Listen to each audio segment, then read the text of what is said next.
this is a post essentially about someone who like starts to form a healthy relationship, gets overly clingy, overly invested, and then ends up driving the other person away. So why does this happen and how do we get out of this, right? So I got ghosted. Now I'm wondering if I know how to be in a healthy relationship. So I'm a 30-year-old guy who feels like he drives people away. I can be, while not wanting to be, very guarded and secretive. I think this stems from a childhood of being bullied by my family for no apparent reason. It was a common occurrence to be told by family that I was an embarrassment, had the wrong personality, was an asshole, or a piece of shit. I remember things like being told as a kid to list out loud the people that would come to my hypothetical funeral as a way of proving to me that no one will mourn my death and be accused of lying when I go to spend time with my friends, because it was unbelievable that anyone would like me. It was hurtful and confusing. It felt like relationships were guessing games where I was always the loser. I became a loner. Now I work hard to connect with new people. I've noticed that when new relationships don't go well, or the way I would like them to, I blame myself. I think a good example of this is a girl I like that I've been talking to since March. When we first started talking, it was amazing how quickly we clicked. It surprised me. We eventually had less time for me as she got busier in her personal life. When she started to get busy, I got nervous. A lot of people have ghosted me, so I fearfully and baselessly suspected she was trying to break contact. I never addressed these feelings with her, though. My response was to text her a lot, almost as if to remind her I still existed. I was stuck in a pattern of wanting to talk to her, but then worrying about giving her space or doing something wrong until I would convince myself to text anyway. Soon my texts grew longer, hers shorter. This would continue until she suddenly blocked me a couple of days ago. Friends have been telling me not to blame myself and that I did nothing wrong. But shouldn't I blame myself? I feel like I drove her away. I genuinely really liked her, even loved her, but I feel like I was stuck in my head, never including her.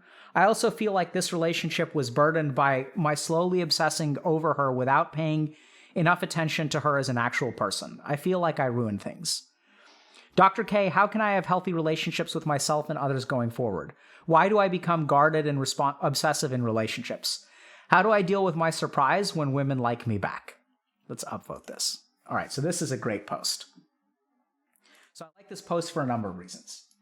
The first reason I like this post is because the person who posted it is an absolute boss. Okay? So, let me compose my thoughts. So this is a post about someone who enters into relationships with people, is guarded, generally speaking, had a very traumatic upbringing, and then something happens in the relationship where they click right away, they get along really well, and then as circumstances in life cause the person that they're talking to kind of pull back, they become very, very clingy and then like end up driving the other person to block them, okay? So like if this is a post essentially about someone who like starts to form a healthy relationship, gets overly clingy, overly invested, and then ends up driving the other person away. So why does this happen and how do we get out of this, right? So how do we stop being creepy people that women have to block? So the first thing to understand is that this is all about understanding the evolution of your needs throughout a relationship, okay? So to begin with, we have a history of a traumatic upbringing. And so like this is one question I would ask for this person is when this person was treated traumatically or abusively, how did it make you feel and what did you do? Okay, so this is really important because sometimes when we're treated like abusively, like emotionally abusively, like by parents and other people, we feel responsible for making them feel better and liking us, right? So like if this person is being mean to me, that's not on them, that's on me. And we see the current of self-blame throughout this kind of thing. Then something else is interesting is happening is that this person's, when they go to their friends, right, they're saying like, hey, this situation happened. I started texting this person more and more stuff and they weren't responding to me and they blocked me. Is it my fault? And then your friends do what? They reassure you and they say, no, man, of course it's not your fault. She's a total B word. Like, it's totally like, I can't believe she was so cruel to you. Like, you're not doing anything wrong. You're doing everything great. And this is where I gotta say, if you find yourself in a pattern of like people blocking you, maybe you need to take some responsibility. And this is why I think this person is an absolute boss, because like they're asking this question in a very authentic way, right? They don't want to continue doing this. They're recognizing that there are things going on and that maybe they need to change them. So I would actually say that, does this blame lie with you? At least 50% is what I would say. Because remember that in any relationship, you have a contribution. The good news is that the blame does lie with you. You also have the power to change things, right? So you can't have agency without responsibility. Responsibility doesn't come without agency. If it's if I have the power to win, then I also have the power to lose. And so if I get credit for the win, I also have to take credit for the loss. So now let's try to understand what's going on here. And I think the key thing to understand here is the evolution of internal needs as you get clingier and clingier. So in the first phase of the relationship, you meet someone. Y'all click right away. So like you have some emotional needs. They're not very powerful at that point because it's early stage in the relationship. And on the other end of the relationship, they're not really powerful as well. Like, you guys are kind of like, you're kind of chilling. You guys like each other. You hang out a little bit. It's a low investment relationship that feels really natural. And then what starts to happen? So like things were fine until this person got busy in their personal life, right? So the girl that this person is talking to starts to get busy. So due to a circumstance in this person's life, they start becoming less available. Now, how does the poster respond to this? This is where things get really interesting because they start to get anxious and they start to get clingy, right? They start to like, even though in their head, they understand that like this person is busier now, so they can't text as much as they used to. That's not the way that you respond emotionally, right? You start to get really, really anxious. You start texting more, okay? So now you are adding another need into this relationship. And I don't know if this is gonna make sense, but now your anxiety, you are actually looking to the other person to fix. So when you send a text, like a long text, what you're looking for is for them to send an equally long text. Because now you're worried. You're like, oh, what if this person doesn't like me? What if they're drifting away? Let me like do something big in the relationship. Let me send a big text. And if they send a big text back, then I will be soothed. I'll be like, oh, thank God. They really do care about me. Or if they apologize or they say, oh, like I've been really busy lately. I'm sorry I haven't had time for you. Like that's going to make you feel good. So now you're adding a new need, an emotional need into the relationship where you need this person to tell you, hey, I still want to be your friend. Hey, don't worry about it. You're looking for reassurance from that anxiety as this person is starting to pull away. And where does that anxiety come from? It comes from the fact that people have pulled away from you in the past, right? It comes from the idea that like you've been taught that you're like not a worthy person, that people don't want to be your friend. And so now what happens is when you like grow up in a situation where like literally your parents traumatize you by saying, who's going to be at your funeral? Ain't no one going to be at your funeral because no one wants to be your friend. So that samskar, that psychological trauma is carried in your mind. So then when this person starts to pull away because of like work-related stuff or other things going on in her life, that fear in your mind activates. And it's like, oh my God, I know in my head, logically, that this person is just busier, but what if what my parents told me all along is true? That this person, they really don't want to be my friend. So to alleviate that anxiety, you send a big text, right? You send a frequent text. And this person, I mean, this is why I think this person's done a lot of introspection. So I want you to look at this. When she started to get busy, I got nervous. So what is the nature of that nervousness? A lot of people have ghosted me. So I fearfully and baselessly suspected she was trying to break contact. This is important. It wasn't baseless. This isn't baseless, right? Because it's happened to you before. You need to validate that feeling. And so here's the thing. So my response was to text her a lot, almost as if to remind her I still existed. And this is the key thing that you need to work on. Because at this point, you feel internally that you don't exist in the relationship. So you are trying to get her to tell you like, hey, you exist in this relationship, right? So now your emotional needs are creating a situation where you are asking something of her without her realizing what you're asking because you haven't ever told her. So you're looking for a sign from her that you still exist in the relationship. But she doesn't know that, right? So like now what's happening is you're feeling all of these emotional needs. Like you're feeling like clingy and you're feeling like, don't pull away. Like, hey, please remember I exist. Please remember I'm your friend. Like say something to me. And as you put all of those needs into your text messages, like empathically between the lines, like reading between the lines, like there's something like desperate in those text messages, she gets confused because she's like, what is going on here? Right? And it makes sense because you haven't actually explained to her how you feel. You're just like sending these really long text messages that she's not reciprocating. And so like then she starts to pull away because she doesn't understand what's going on here, because now you've added a layer of needs into the relationship that she's unaware of. As she starts to pull away, it reinforces everything, right? So as she pulls away more, the anxiety increases. You need to remind her even more that you exist, because as her responses get shorter, you start to disappear in her mind. And as you disappear in her mind, the anxiety gets worse. The need for some kind of response gets worse. The reassurance gets worse. So then you send even longer text messages and you inject an even more powerful need into the relationship. And she gets even more confused because she's like, what's going on here? Like, this guy's sending me like 14 texts and like, what's up with this?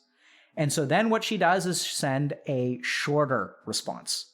And as she sends a shorter response, you shrink, right? You become, you start to fade away out of existence even more. And as you feel that fading away, the desperation increases. Hey, remember I'm here. Remember I'm here. I'm a person. I'm a person. I have feelings. Don't forget about me. Please, please, please don't forget about me. That's what your texts start to say. Don't forget about me. I exist. And she doesn't know what to do with that, because that's not actually what you're saying, right? She's just getting these really long text messages. And then she has no choice but to block you. And so then what happens when she blocks you, you get reinforced, right? Oh, what my parents said all along is true, is that people don't want to be my friend. That it's like, it's not that I don't deserve friends. Now another person, I've ceased to exist in another person's mind. And then your mind will say, this is how it's been all along. This is the truth of the world.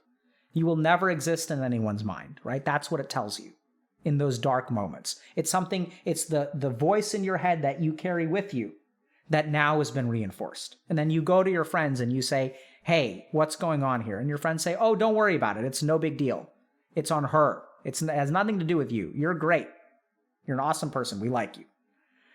And so that can be very reassuring in some way, but you have to remember that if this pattern is repeating in your life, there's a reason it's repeating, right? Like there's a reason, there's something going on that you're injecting into these relationships where people are ghosting you. And I suspect the main thing that you're injecting is this anxiety, this fear that people are like going away. And this person even kind of says it, where they kind of say, you know, I get stuck in my own head. And this is where the relationship falls apart, because a relationship is between two people. And if you get stuck in your own head, you're like playing your own tune, right? It's like, imagine you're like trying to dance with someone and there's like music playing, but then you've got headphones that's playing a different song. And so you guys are trying to dance in rhythm and they're playing to like the music that's playing, and like they're listening to some waltz, okay? Because you're at a wedding. And then you've got like headphones on and you're listening to Tupac. And like the kind of dancing that you're going to be doing to the music in your own head is something that they can't dance to because they don't hear it. So the more you get stuck in your own head, like you're no longer in a relationship, right? Because you're engaging in this relationship with like operating from your own thinking. And if you don't communicate with her, then the other person doesn't understand what you're listening to. They just see you like convulsing on the dance floor and they're like, I don't know how to dance with this person. And so then they step off the dance floor. So are there things that you can do about it? Absolutely. The first thing is like understand when the music starts playing in your head. Because if you look at this relationship, they're saying at the beginning, everything's fine, right? So at the beginning, we're both dancing the same music. And then she starts to get busy at work. And then you're like, your brain is like, I remember this. She's busy at work. Let me put the headphones on and let me start listening to something else. Okay? And then you get stuck in your own head and then you're operating from that space. You're doing all this work and then you separate from her, right? So she's over here, you guys are together, and then you start getting in your own head, but like she doesn't understand what's going on here. So like you start to deviate off this way and then she's kind of going this way, and then it's like, then the relationship falls apart. So if you want to be successful in a situation like this, the first thing to understand is what are the emotions that arise as this stuff happens? And more importantly, as these emotions arise, how do they influence your behavior? Because if you're being driven by emotions to do particular things and they are not on the same wavelength, they're going to be taken aback by what you're doing and they're not going to know how to interact with you. Because now you're dancing to your own tune. And they're like trying to dance with you and it's like, hey, we used to be dancing and now you're kind of like dancing on your own. I'm confused. How do I participate in this relationship? And then since people don't know how to have healthy conversations, right? So like, the right thing for her to do in that situation is, hey, like, you're sending me all these text messages, like, what's going on? Like, help me understand what's going on. Like, like you seem anxious to me. So ideally she would be able to prompt the conversation, but instead what we do is we just ghost people because that's like what happens nowadays, right?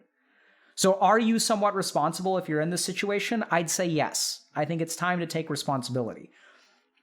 Are you to blame? No. So I don't blame you for it. I don't think you're a bad person. I don't think it's like, in a sense, or I'd say is it your fault, sort of, but I think it's absolutely excusable. Because your brain has been programmed in a particular way. You have these fundamental needs that have never been met that allows you to be secure in a relationship. Because this person can't tolerate someone else pulling away from the relationship, even for things that have nothing to do with the relationship, like real life getting in the way, work getting busy. So when someone else pulls away, you can't tolerate that anxiety. You can't tolerate that distance. And when you can't tolerate the anxiety, it causes you to change your behavior. And when you change your behavior, now you're dancing to your own tune. So all the messages are operating from like a place inside your head, which the other person isn't aware of. So they're like, they get freaked the F out and then they start to pull away and then they end up ghosting. So I'd say first, understand, as these feelings arise, what are you afraid of? What's going on? Why do you feel like you have to text her? Why does she need to know that you exist? Because that's the key thing. What is it like to feel like you don't exist anymore in this person's life? And process those feelings. Because as you process those feelings and you reduce the fuel in that fire, then the behaviors will naturally go away, right? You have to remove the emotional energy that leads to the clingy behaviors. It's not sufficient to just not text. Because then what'll happen is if you force yourself to not text, you'll force yourself to not text, and then it'll be a tension in you. It'll start to build up. Don't text, don't text, don't text, don't text, don't text. And then it'll reach a cresting point, and then you won't be able to control it, and then it's going to be like, it's like a release where you have to text. You can't control it. Oh, I have to text. And then you feel like, oh, thank God. Okay, like, notice me now. Notice me. I can't control myself. Notice me. And then she's like, what's happening here? You're doing all this, you're dancing this whole opera in your head, and she doesn't know how to keep up. And so then she withdraws. So understand the emotions that arise first and foremost, and work on those emotions. Work on those needs. Understand what your emotional needs are in the relationship and how they evolve. And the only way that a successful relationship is going to work is when your emotional needs can be at least understood by the other person. And then hopefully, if you're lucky, that person is willing to meet you halfway and try to do what they can for your emotional needs. Great post.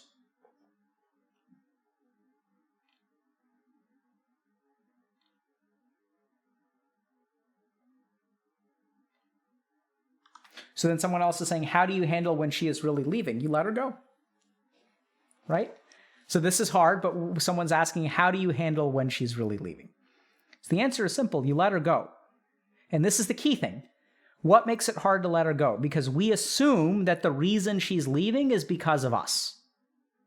Whereas the truth is that most people in life, when they part ways, they do so because of 1,000 reasons that have nothing to do with you, right?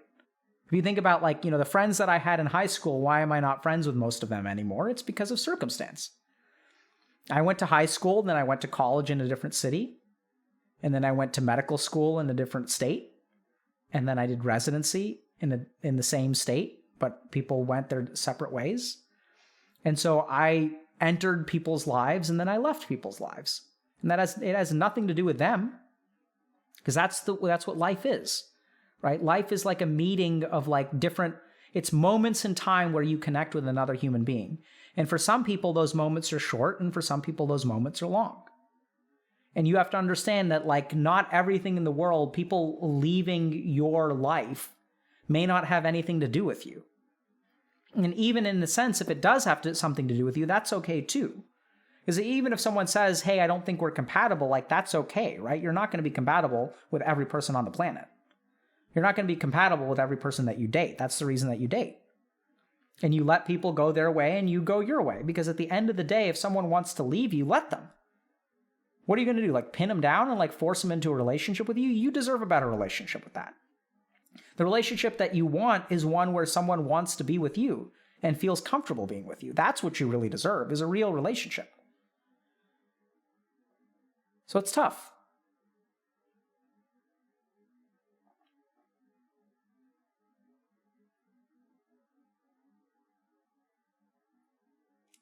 Yeah, I like You on Netflix. I think it's great. I'm on season 2 right now.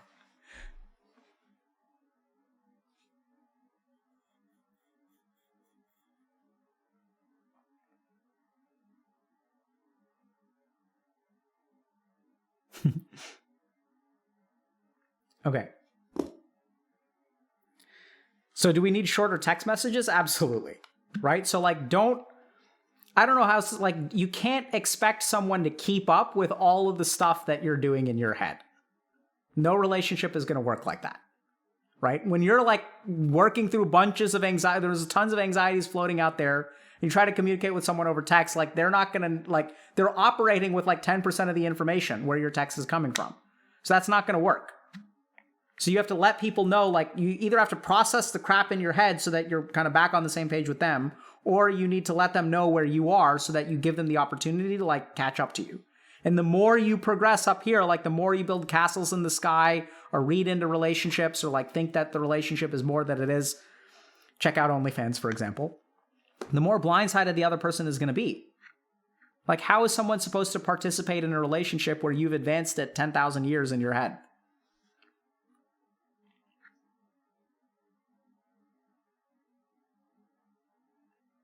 Yeah, so someone is saying I can't avoid being so attached because I can't make friends.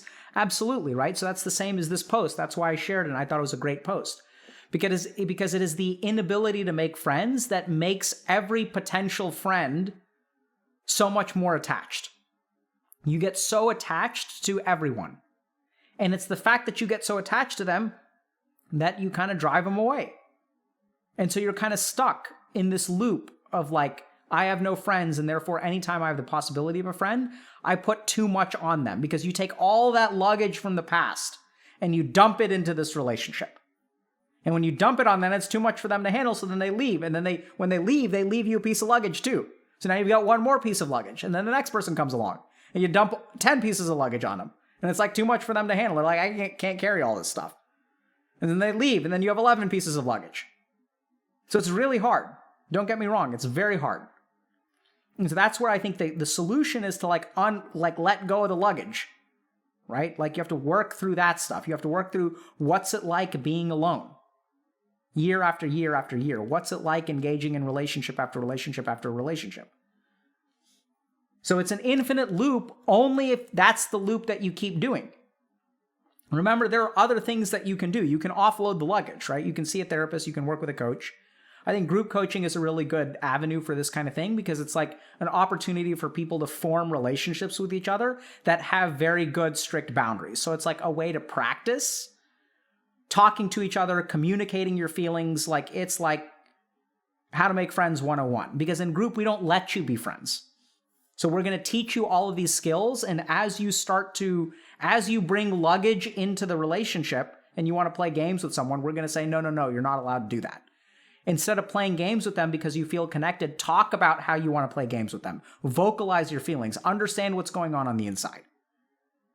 Right? Bring all your luggage. By all means, toss it our way. We're ready to take it, but we're not going to give into it. We're not going to give you the relationship that you want to. What we're going to do is help you unburden yourself of the luggage. So I think group coaching is very good for this. So if you guys have this problem of being lonely and like driving people away and like having difficulty interacting with other human beings, group coaching is literally, it's like 12 weeks of training about like how to interact with other human beings, how to listen, how to be heard, how to vocalize your feelings, how to connect with other people, how to understand yourself, how to understand other people, how to step aside from your own biases and really listen to someone else.